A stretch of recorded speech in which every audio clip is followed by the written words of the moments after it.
Welcome to video lecture series. Hopefully you have read chapter 1. We have series of videos for you to watch. This is chapter 1. Please do not use these videos as your primary source of understanding the chapter.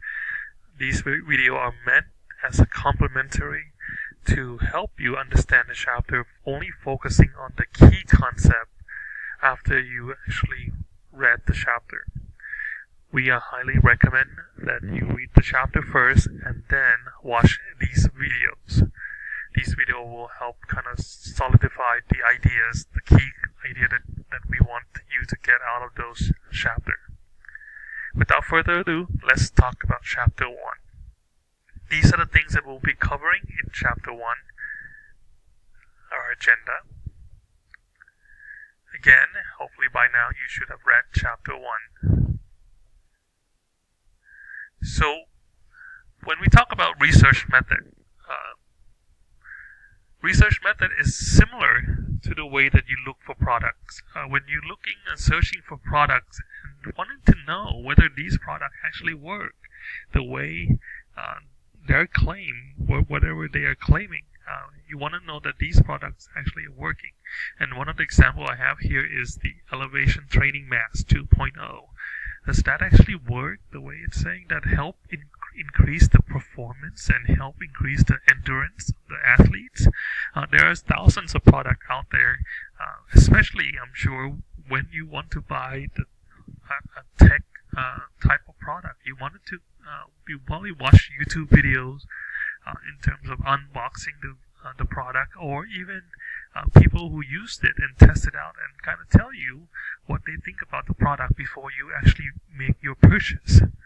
So that's what research is about. Research is actually testing out information out there to see whether it actually whether it actually works the way it's supposed to. We're trying to make sense or understand what's around us, or what's going on around us. So we use research to do that. So when we talk about science is actually a knowledge, mean knowledge. And we use scientific methods. It's the way that we finding out those knowledge, finding out or testing out those knowledge to see whether certain things are true or are they false. So we use scientific methods to do that.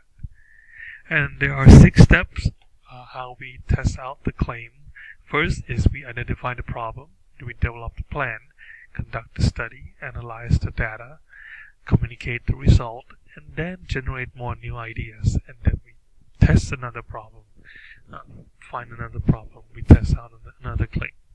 So we do this in circle, and we'll go in and explore more of these.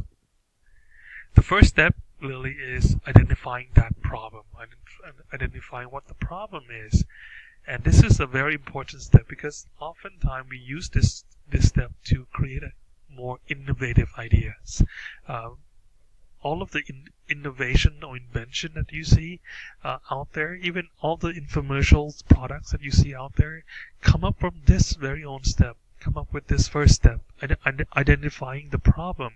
What kind of problem do we have? And we go from there trying to come up with a new solution. One of the things that really key things about scientific method is to be able to directly or indirectly observe the behavior of the event, and that these behavior or event can also be measured. There's going to be a huge key later on. So it has to be observable and it has to be measurable in order for us to be able to call it scientific methods. And one of the more important part of identifying the problem is called come up with hypothesis. Come up with the hypothesis. And you should do this in your research proposal assignment. When we ask for hypothesis, I want you to think of a if and then statement. So you want to put all of your hypotheses in this fashion, if and then statement. Okay, so to make sure that everything that you do, that all of your hypothesis has to be in the if and then statement. So we are looking for that in your research hypothesis.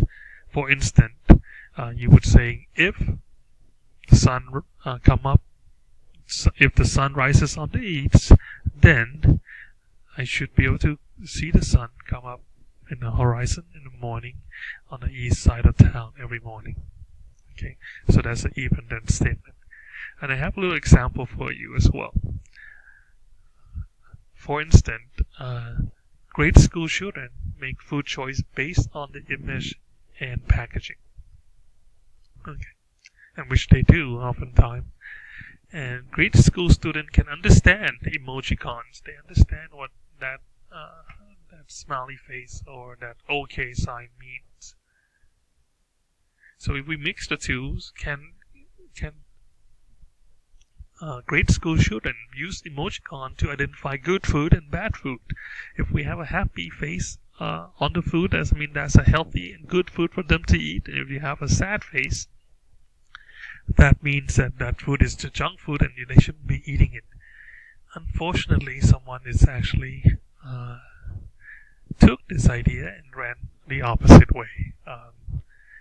You can see here, instead of happy face, meaning good healthy food, but they all want to, all of these are junk food, and they want to have kids come in and eat these because they look such a happy thing. Look so happy that they want to eat it, including, yes, Kool-Aid and Dunkin' Donuts. Second step is to come up with a research plan. The first thing for research plan is you should be able to come up with what we call variables. This is again something that you could measure. Remember, it has to be observed and measurable, observable and measurable. So variables is something that you could measure. We will talk a lot more about this later on. Another important aspect is be able to pick your participant or your subject. You pick your participant, your subject, and that's very important. There's a chapter later on we'll focus on those. Two key terms that you should know: population and sample. Population including everyone. Everyone is everyone that is including people that you didn't test it as well. So the whole population, like U.S. population, men's population, or Arizona Christian University population. So every single person that you want to test on, but you won't be able to test on every single individual. Sample is the one that you only selected to test. So these are the group of those from that population. You take a handful of people out to test them. The research design is also a key as well. There's several chapters talking about research design, and we'll cover that later on. And ethics were very important. We'll focus a lot more of that on in chapter 3. Unfortunately, in the past, we did horrible things that we should have done in terms of research. So the idea of research is you shouldn't hurt anyone or kill anyone, but in the past we have done that. And hopefully we don't do that again. Third step is to conduct a study. Go ahead and conduct your study. The fourth step is to analyze your data. And we use this statistically to see your data, to see whether it's valid or not, whether it's proof a yay or a nay.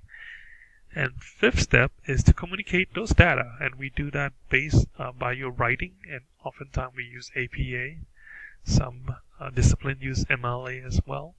So we communicate the data that we found through paper or writing. And last one is to come up with more new ideas, more new things. Quick quiz. Scientific method can be used to study only phenomenon that can be. Kept mentioning this over and over again. Hopefully you do not pick D, made into origami. We didn't even talk about that. So hopefully you pick A, which is the correct answer. Also, next one, research hypothesis is a specific testable claim or prediction about what you expect to observe given a set of circumstances. The answer is true. Very good. There's other ways of knowing aside from scientific ways, and these are more likely non-scientific stuff. First one is tenacity. Obviously, we all have done this. We have habits, certain habits or superstitions. Michael Jordan actually was well known for this. He oftentimes actually play all his collegiate and professional career wearing his old boxer from high school days because he felt that that boxer would bring him good luck and win games, so he would wear that every single collegiate games and professional games as well. So a lot of athletes actually have superstitions, especially basketball and football player, baseball player, they all do have that. We do too as well. Intuition is your hunch, your feeling inside. Usually there's some value to sign, but the problem is there's no collective ideas on one. Each person might have different ideas or different intuition, different hunch. But your mom, your parents oftentimes have that intuition about their kids. Mom is always know what's going to happen. Authority is based on the expert, respectable sources, and hopefully, we oftentimes, rely on authorities to help us make the right decision. But a lot of time nowadays, these authority is looking out for themselves or for corporate or money that's coming into them, so they may not make the best decision for the consumer. Rationalism is using reasoning and logic, and we oftentimes use that. And has some value in science. So, and sometimes we test some of these claims out. Some of these rational and logical claims. Empiricism is purely based on your observation or your experience that happened before to you. So, and oftentimes, usually you have bias with this. Very key is the bias. Oftentimes we tend to lean toward one side or the other. I want to focus on these couple of research. One is quantitative research. Quantitative research is focusing on numeric data. So most research, even the one for your proposal, you should think of quantitative research. This is the very easy and simple to propose. Comparing to what we call qualitative research. Qualitative is non-numeric.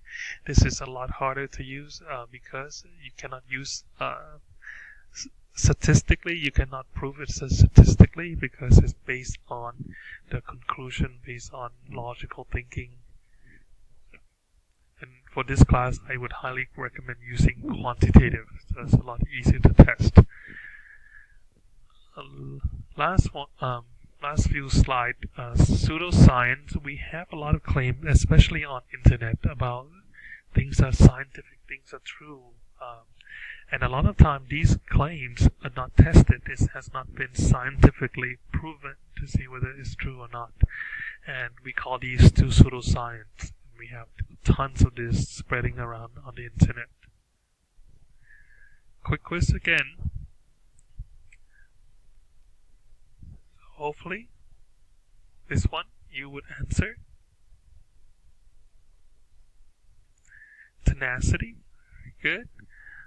Qualitative research uses scientific method to make non-numeric observation from which conclusions are drawn without using of statistical analysis. The answer is true. Well, thank you for watching, and hopefully you learned a few things about Chapter 1. Again, please continue reading Chapter 2, and then use the next video to help you understand the concept in Chapter 2. Thank you so much and have a wonderful day.